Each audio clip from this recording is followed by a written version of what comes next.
right, ready, handsome? So with our handsome Mr. L, hi, handsome guy. He was just checking out. I have like toys and other things on the other side too. So when they come out and they do some rotation, they're also able to do some play. And I do have some nice items for them. So if they feel like chewing on something, they can. So, but Mr. L did a very nice job. He was all the way on the other side and did a very good check-in. Smart boy. So I know you had mentioned that you guys do have raised cots at home. So remember, sometimes novelty or doing something in a new environment is enough to throw off behaviors they may have learned at home. So I know a lot of times people will be like, oh my gosh, my dog knows this. He's just being a jerk, or he's not paying attention, or he doesn't want to listen. I wish dogs were that brilliant where they could on purpose decide not to do something. Because again, for them, it's more, do I feel safe or unsafe? So we throw in something like a new environment, new lady, new pups, and now all of a sudden we're trying to work on a place behavior here that's not home and not his typical bed. That can be very much so a perfect situation for your puppies to falter. So it doesn't mean that he's doing anything wrong on purpose or that he's not trying to do his darndest. But a lot of times expecting the same results in every single venue, if we haven't done it that way, is a lot to ask from a puppy, especially a teenager. So like I know with my pup, when we were practicing, there'd be moments where I'd have to lower the criteria and make it seem attainable, even though there were skills that I thought he was rather well refined with.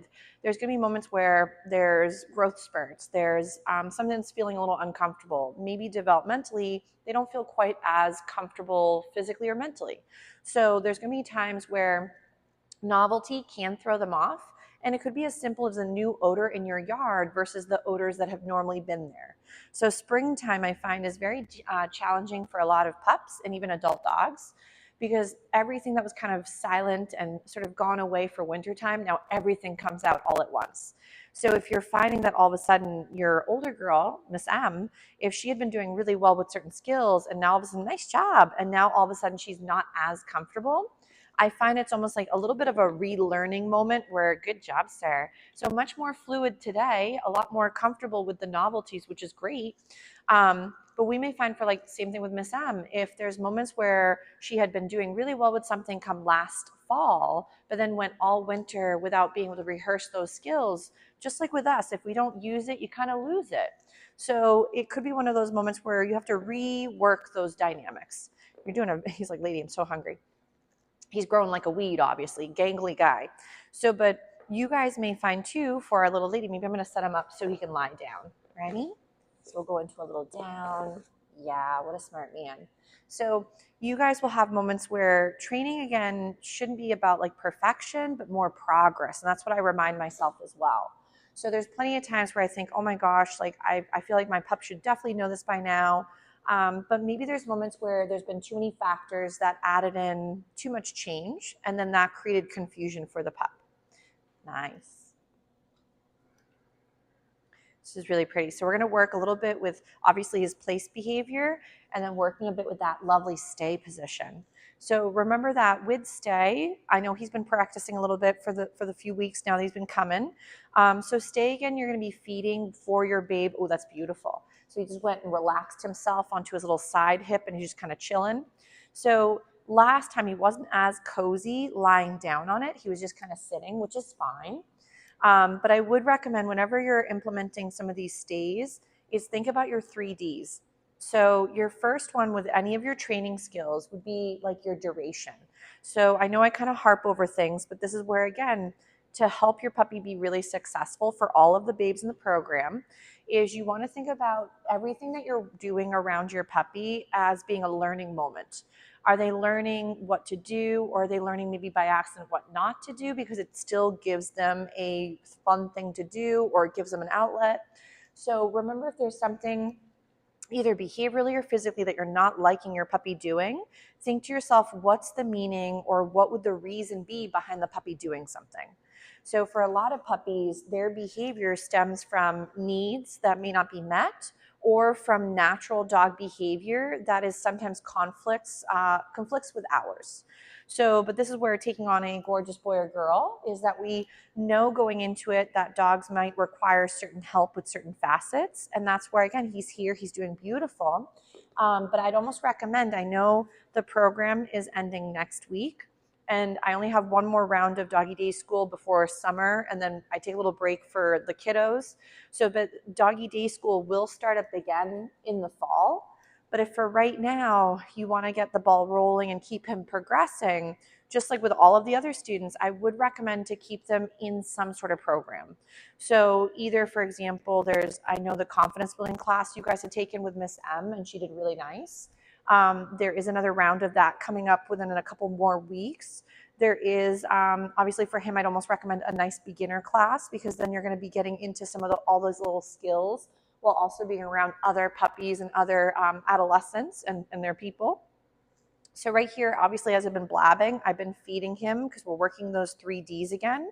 So we're working that duration, distractions, and distances. For right now, my distance is not very big. I'm literally like a foot away. My duration has been slightly varied between, let's say, maybe 5 seconds to 7 seconds, give or take, between each interval.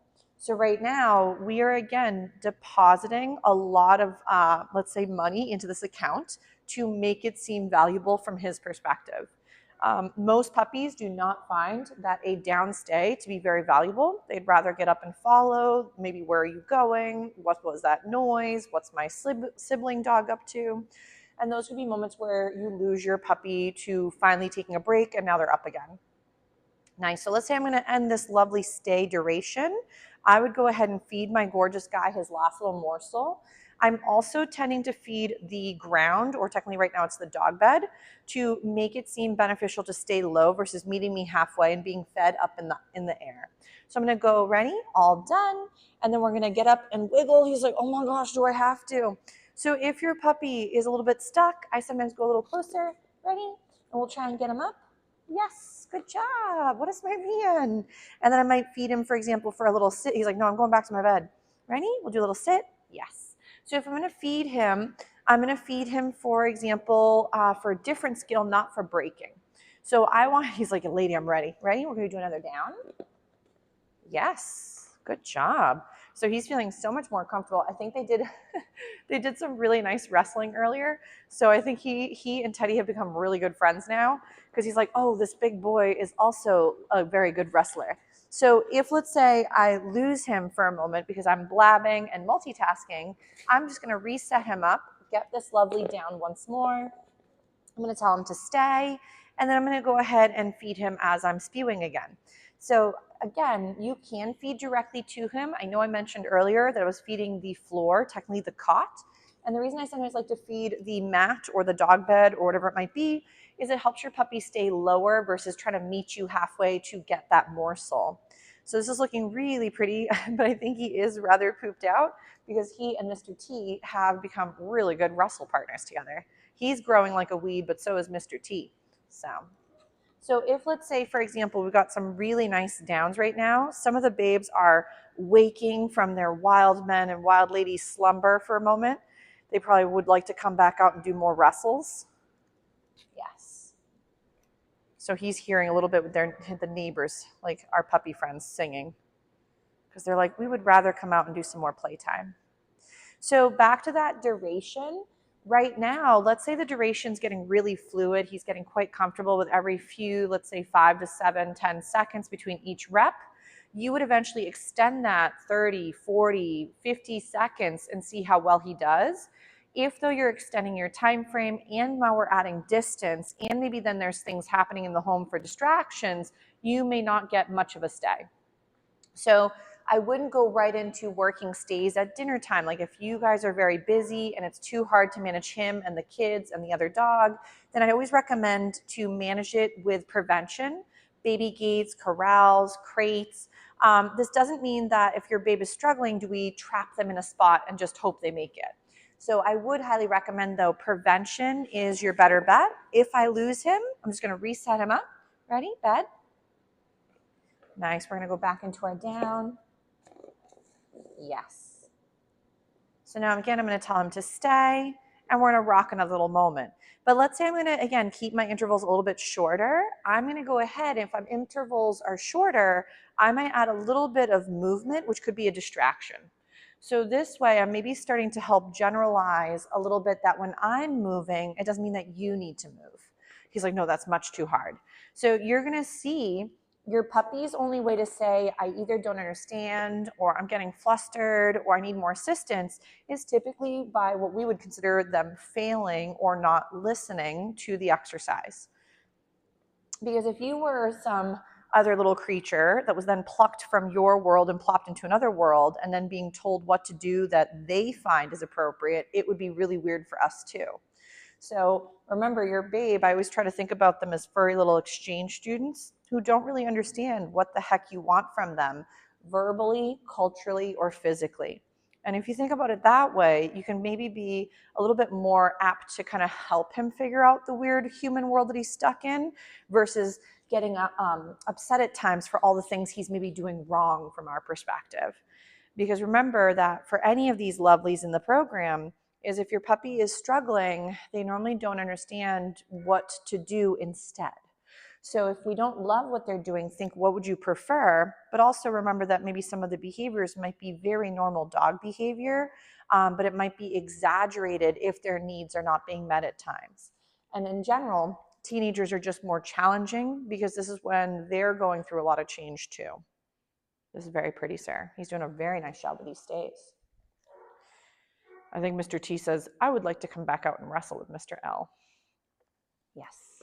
So let's say I'm going to go ahead and end this beautiful stay duration. I'm going to say all done. If you guys prefer, again, let me know of your slogans for everybody. I've gotten pretty good with most, but everybody has different words they like to use for certain skills. So for me, I normally say all done. Other people might say finish, release, all set. I do like to stay away from the word okay because we say it often, and then we start to replace okay where you would maybe use a recall. You place, for example, ending a stay might turn into an okay. Releasing for grabbing food or a toy might be okay. So okay equals a lot of different things, and it might be very confusing for them later when you say okay over the phone and they have no idea what they're working. So I'm going to say again, all done. I like to kind of wiggle my fingers. Yeah, nice. And we get him up and wiggling. What a smart boy. So he's doing a stellar job with working his place and going to his little target spot. He's like, let's do it again. But I want to go ahead. We'll probably give him a little breather. I know I busted out the bowl, but maybe we'll try a little bit with the paws up. Do you want to try it again? So we'll try a little bit with getting him to target this bowl. He thought it was a little bit funny last time. Oh, he says, all right, how about that? So even in the beginning too, guys, when you're first starting something, again, novel for this gorgeous guy or your little lady at home, is you want to feed for even the almost there. So if he's a little bit unsure, I'm going to also feed him over the bowl just to get him a little bit more comfortable. If he really finds this to be a bit peculiar, I know we didn't necessarily work too much with the bowls with him yet. So he's like creepy, but okay, that's sort of touching right there. So I'm going to feed him for that. So right now it's more approximations or almost there, but we're going to just kind of try a little bit and see if I can get him to put that front foot on one of the bowls. Right there. Yes. Brilliant boy. Nice job. He's like, that was disgusting. So if your puppies are ever a little bit unsure, see if you can take your time and get them more comfortable. He's like, oh my gosh, what if we just step over it? That's a nice attempt. So again, we're going to try one more time. So close. So it's kind of like a lot of wiggling, like 3-point turns over and over. So if he's a little bit unsure, I might get him up and wiggling. So we might do a little find it. And then that way I can reset him up. We'll do another one that way so I can get him back this way. So I'm just going to move it a little bit. Oh, it does make funny faces, funny noises, I should say. Ready? So we're going to try one more time, do a little bit with it. He's like, would you like a sitting position? So I do sometimes also have flat targets that are not quite as challenging if your puppy's a little bit unsure. So this is where novelty can be very nice to work on, but of course, always at your puppy's rate. So if I was getting frustrated that he wasn't doing the skill because his comfort range isn't there and he doesn't understand the benefit of even trying a pause up or a step up, then that's not going to help him for later in the road if I have to have him, climb onto something or go on the scale at the vet's office. So allowing my puppy to go at his rate and sort of build up his comfort can then start to help him learn what to do. Yes, nice. So we'll see if we can get that other little foot. He's like, only 1 foot at the time, lady. He's like, this bowl is so creepy. So he's like, I sit for you. So maybe what I'll do is a little bit later, I'll work some more of this with him later. I think he's getting tired, but with the raised targets, that can be harder for some because it sounds hollow. He's like, I'll sit next to it. And for example, he's never really done it as much as some of the other babes in class. So this is a bit newer for him with the pause up and step up. Next time we work on this, probably a little bit more next week, I will use the flat targets and we'll try a little bit more with the pause up or step up behavior and see if we can get him to be a little bit more comfortable. Ready? We'll go right into a little find it and we'll give Mr. L a little breather, but he did such a good job for today's practice.